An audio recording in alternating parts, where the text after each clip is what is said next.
叶晨对马兰是非常了解的，他很清楚马兰的行事风格和思维逻辑。既然马兰现在已经喜欢上了贝德福德山惩教所，并且喜欢上了在那里作威作福、当鬼见愁的感觉，那如果自己不把他的请求放在眼里，还是让他明天就出狱，那他心里肯定会有所不甘。如此一来，以后每当他想起自己在贝德福德山惩教所当鬼见愁的美好生活，就一定会控制不住的对自己有些许微词。所以最好的办法还是要让马来自己决定离开那里。别看他现在在贝德福德山惩教所待得乐不思蜀，但想让他自己决定离开倒也不算难，只需要把万龙殿那3名女将士撤走，马兰一定会立刻改变态度，疯了一样想要赶紧出来。马兰并不知道自己这个好女婿到底准备了怎样的套路来对付自己。为了确保叶晨能够让他继续留在贝德福德山惩教所，在吃过晚饭之后的放风时间，马兰又准备给叶晨打电话，询问一下事情的进度。在操场上，那个华裔女狱警看到马兰，十分客气地说道：“兰姐，您这急匆匆的是要去干嘛啊？”马兰忧心忡忡地说道：“嗨，今天中午的时候，律师不是来了吗？告诉我的案子已经平了，说明天就要把我放出去。”真的，女狱警惊喜不已地说道：“那真是恭喜您了，兰姐，马上就能恢复自由了。”马兰摆摆手说：“心里话，我现在还不想出去呢，所以我打算跟我那女婿打个电话，想让他跟纽约警察系统的老大打个招呼，再让我跟这儿多待几天。”女狱警有些诧异地问道：“兰姐，您这是为什么啊？这里的每一个人都想着能早点出去，您怎么还想多留几天呢？”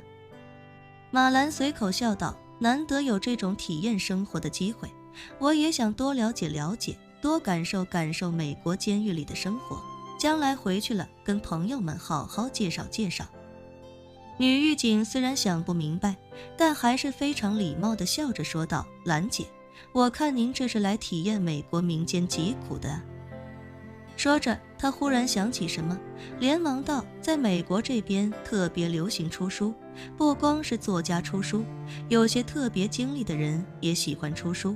你应该不会是为自己的写作积攒素材呢吧？”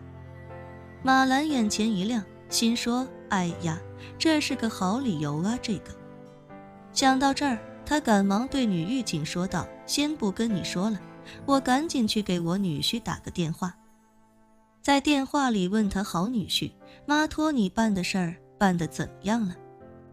说着，他想到刚才的灵光一现，对叶晨说道：“对了，好女婿，妈想多在这里待几天，可不是光为了娃，为了交朋友，妈还想回去能写本书什么的。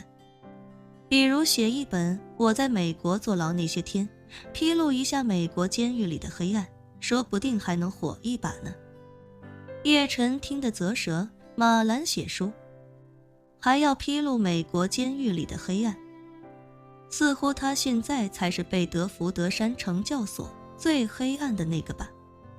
不过叶晨倒也没说破，只是微微一笑，语气十分笃定地说道：“妈，您就放心吧，我已经跟我那位客户打过招呼了，他说一定会帮你疏通一下关系，这样的话，纽约警方就不会这么快放您出来了。”好好好，马兰一听这话，顿时喜笑颜开。对现在的他来说，外面的花花世界到底还是有些平平无奇了，还是在贝德福德山惩教所作威作福的感觉更加能够让他满足。于是他开心不已地说道：“还是我的好女婿有本事啊，在纽约这么远的地方都能找到关系，真是了不起。”叶晨呵呵一笑，随口道：“也是巧了，刚好有个客户在这里，不然的话我也帮不上什么忙。”马兰笑着说道：“哎呀，好啊，能帮上忙就好啊。好女婿，那妈就先不跟你说了，你帮妈跟初然打个招呼，让她不要担心。还有啊，你也不用一直等在纽约了，先回去陪她吧，妈再过个10天半月也就出去了。行，叶晨开口道，我一会儿就跟初然说一声，您就不用操心了。挂了电话，马兰整个人开心不已。她欢天喜地地挂了电话，一转头发现一个黑人女性正站在后面排队等电话。一见马兰，那黑人立刻毕恭毕敬地躬身，用不太熟练的中文说道，兰姐好。马兰皱了皱眉，哼哼道，你这发音怎么学的？一点都不标准，是兰姐，不是兰姐。给我重新说一遍。嗨，这个黑人女性根本就不懂中文，她只是跟着别人有样学样的学了一句兰姐好，可是发音总是捋不明白。如今眼看马兰在自己面前说了一大堆，自己却什么都听不明白。马兰眼见这黑人女性一脸茫然地看着自己，忍不住嘟囔道，我说你这人怎么回事？我跟你说话你没听见吗？黑人女性听不懂马兰在说什么，但是也能看得出这个鬼见愁眼下有点不太开心了，一时间不知如何是好。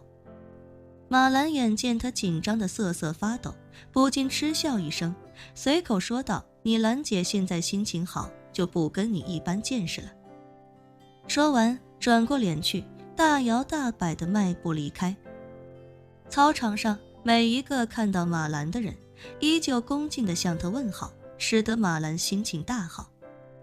可是马兰还不知道，眼下的这一切即将在明天迎来巨变。翌日，马兰起床之后的第一件事依旧是拿克洛伊和杰西卡出气。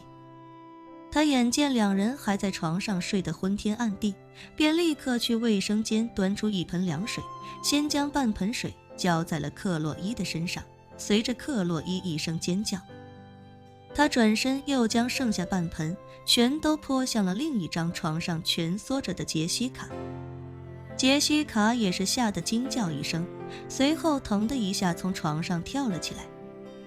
湿漉漉的两人眼见马兰拿着空盆站在面前，一个个都敢怒却不敢言。